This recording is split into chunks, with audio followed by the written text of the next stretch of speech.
সে ধোঁয়াগুলা কিভাবে ছড়াইতেছে যে চতুর্দিকে। এখন না আমরা খাইতে পারলাম না ওরা খাইতে পারলো তিতা। এগুলো এখন কমলার মায়ের পেটে যাবে, কমলার মা খাবে আর কি।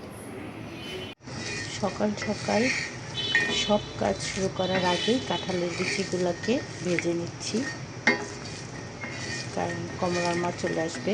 কমলার মা আসার আগে আমি চাচ্ছি যে সব রেডি করে রাখতে। তো কাঁঠালের বিচি দিয়ে ভর্তা করব, একটু বেশি পরিমাণেই করছি। সকালের নাস্তা এবং দুপুরের খাবার দুইটাতেই যেন খেতে পারি। তো কাঁঠালের বিচি আবার বেশি ভাজা হয়ে গেলে কিন্তু শক্ত হয়ে যায়, সেটা দিয়ে ভর্তা ভালো হয় না। তো আঁচটা কমিয়ে সুন্দরভাবে ভেজে নেওয়ার চেষ্টা করছি। আর আজকে করব হচ্ছে পাতলা খিচুড়ি। পাতলা খিচুড়ির সাথে ডিম ভাজি আর থাকবে কাঁঠালের বিচি ভর্তা। এটা হচ্ছে আজকে সকালবেলার নাস্তা। তাই সকাল সকালই বিচিগুলোকে ভেজে নিচ্ছি, কারণ এগুলাকে আবার ভিজিয়ে রাখতে হবে, ভিজিয়ে নরম করে নিতে হবে।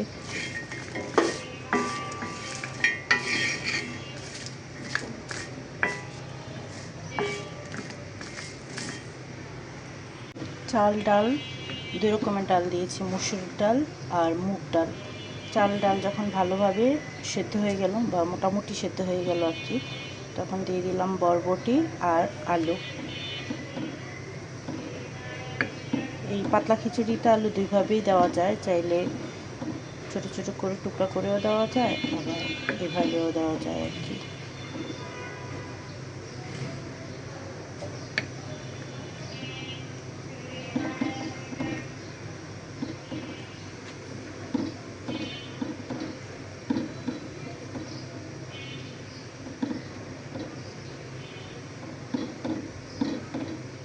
তো সকালবেলা নাস্তা যেহেতু, তাই একটু সবজির পরিমাণটা বেশি দিলাম।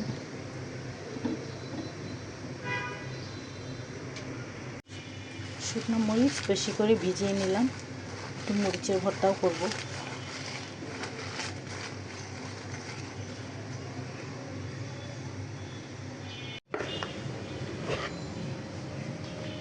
এক ফাঁকে এসে কাপড় ধুতে দিয়ে দিলাম। আবহাওয়া বেশি ভালো না, সকাল সকাল কাপড় ধোয়া হলেই ভালো, তাড়াতাড়ি মেলা যাবে, তাড়াতাড়ি শুকাবে।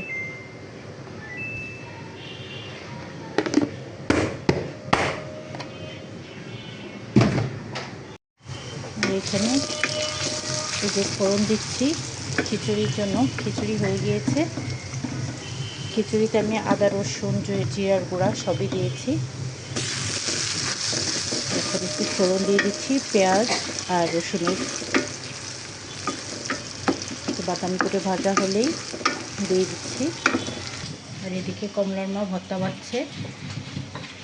তো প্রথমে রসুন পেঁয়াজ প্রথমে মরিচ বেটে নিচ্ছে, তারপরে বাকি সব দিবে আর কি।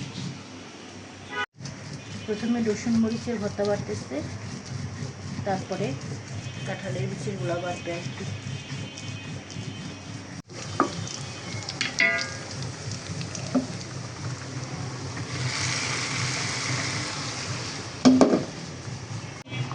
হয়ে গিয়েছে পাতলা খিচুড়ি।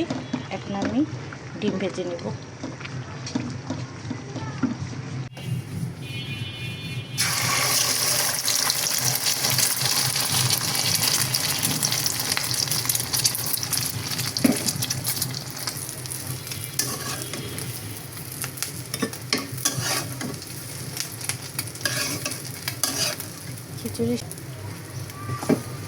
খিচুড়ির সাথে খাবো তো, এই জন্য একটু ছোটো ছোটো পিস করে নিলাম, তাহলে সুবিধা হয় চামচ দিয়ে কেটে নিতে। ভেতরে খিচুড়ি তো চামচ দিয়েই খেতে হবে, হাত দিয়ে তো আর খাওয়া যাবে না। এদিকে এখনও ভর্তা বাটাবাটি হচ্ছে। মরিচ ভর্তা বাটা শেষ, এখন কাঁঠালের বিচি ভর্তা বাটতেছে। আস্তে আস্তে থাকবে পেঁয়াজগুলো, এই জন্য সব শেষে পেঁয়াজ দিলাম। এই এক বাটাতে যতটুকু বাটা যায় আর কি, এক পিসা দিয়েই তারপরে ভর্তাগুলো তুলে নেবে। এ বাটিতে অর্ধেক তুলবা আর এ বাটিতে অর্ধেক তুলবা, কারণ আম্মার জন্য রাখবো। এই যে নাস্তা রেডি করে ফেললাম, খাওয়াও প্রায় শুরু হয়ে গিয়েছে। খিচুড়ি আর এই যে 2 রকমের ভর্তা, ডিম ভাজি, এই যে কাঁঠালি বিচির ভর্তা, মরিচ ভর্তা, আচার নিয়েছি। আচার আবার খুব ভালো লাগে এই খিচুড়িটার সাথে খেতে, তো আমার জন্য আমি এখানে নিয়ে নিলাম। তো আগে সকালের নাস্তাটা সারি, তারপরে অন্যান্য কাজ শুরু হবে, মানে দুপুরে রান্নাবান্না। এই হচ্ছে মজার নাস্তা আর কি আজকে সকালবেলা। দেবর বাড়ি থেকে আসার সময় জাম্বুরা নিয়ে আসছে, জাম্বুরা খাইতে চাইছিলাম আসলে। আচ্ছা, জাম্বুরার কাহিনী বলতেছে। আর এই যে কাঁঠাল নিয়ে আসছে, এগুলো হচ্ছে ছোট ছোট কাঁঠাল, সবসময় ছোট জাতেরই হয়, আর এটা বড় কাঁঠাল। তো আমি কাঁঠাল খাই হচ্ছে এগুলা, এই কাঁঠালগুলো অনেক স্বাদ। তো আজকে আমি রান্না বান্না করি নাই, আজকে শাশুড়ি রান্না করেছে। ননদে গরুর মাংস দিয়েছিল কোরবানের, সেই মাংসগুলাই রান্না করছে। আমাকে বলছিল, বললাম যে না আম্মা আপনিই রান্না করেন, আপনার হাতেরটা একসিলায় খাওয়া হবে। তো এই যে ডাল, গরুর মাংস, ননদের কোরবানের গরুর মাংস, আর হচ্ছে ঢেঁড়স। আর এই যে জাম্বুরার কথা বলছিলাম না, জাম্বুরাগুলো আমি বাড়ি থেকে পরে দেখে আসছি। তো আমি বলছিলাম জাম্বুরা বড় হইলে নিয়ে আসতে। আমি তো আর জানি না যে জাম্বুরা পাকে না কি হয়, আসলে আমি জানি না, ওরা বলতে পারবে। তো কচি কাঁচাটাই নিয়ে আসছে, এগুলো নাকি আরও পাকবে। এখন এগুলো খাওয়ার কোনো উপায় নেই, আমি বলছি তাই নিয়ে আসছে, কাঁচাগুলোই নিয়ে আসছে।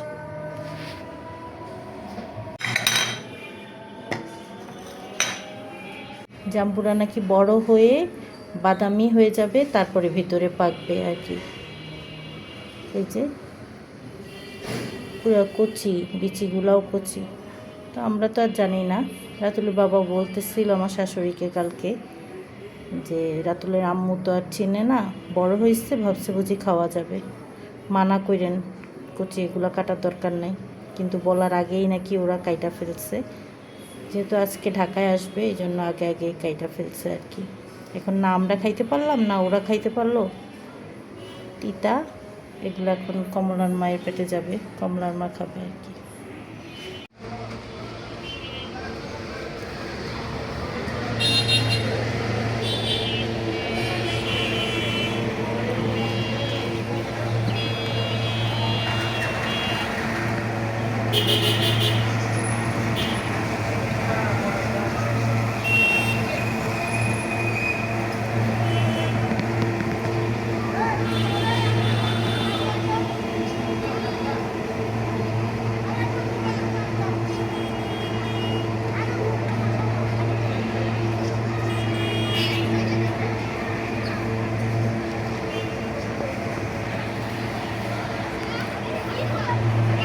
বিশাল জ্যাম। আমি আরও ভাবছি যে রাস্তা বুঝি মারামারি লাগছে, এখন দেখি না বিশাল জ্যাম। এই একটা গাড়ি ঢুকাইছে মনে হয়, এই জন্য জ্যামটা লাগছে, প্রাইভেট কারটার জন্য জ্যামটা লাগছে। এবার আমাদের গেটের সামনে থেকে লিচু বাগানের মাথা থেকে একদম তাকে আবার মশার ওষুধ দেওয়া হইতেছে। এখন প্রাইভেট কারটা বের করলেই জ্যামটা ছুটত। ওই যে মশার ওষুধ নিয়ে চাচা খুব ব্যস্ত।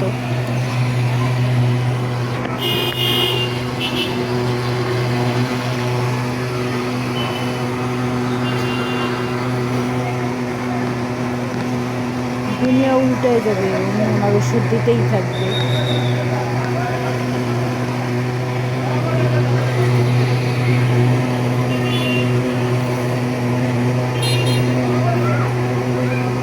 এই প্রাইভেট কারটা বের করলেই জ্যামটা ছুটতো। হ্যাঁ, প্রাইভেট কারটা বের করে নিল আর এই যে রাস্তা ক্লিয়ার হয়ে যেতেছে।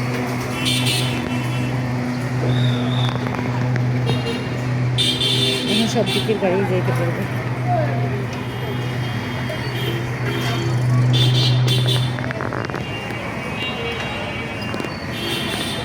ধোঁয়াময় করে দিচ্ছে সারা দুনিয়া মশার ওষুধে।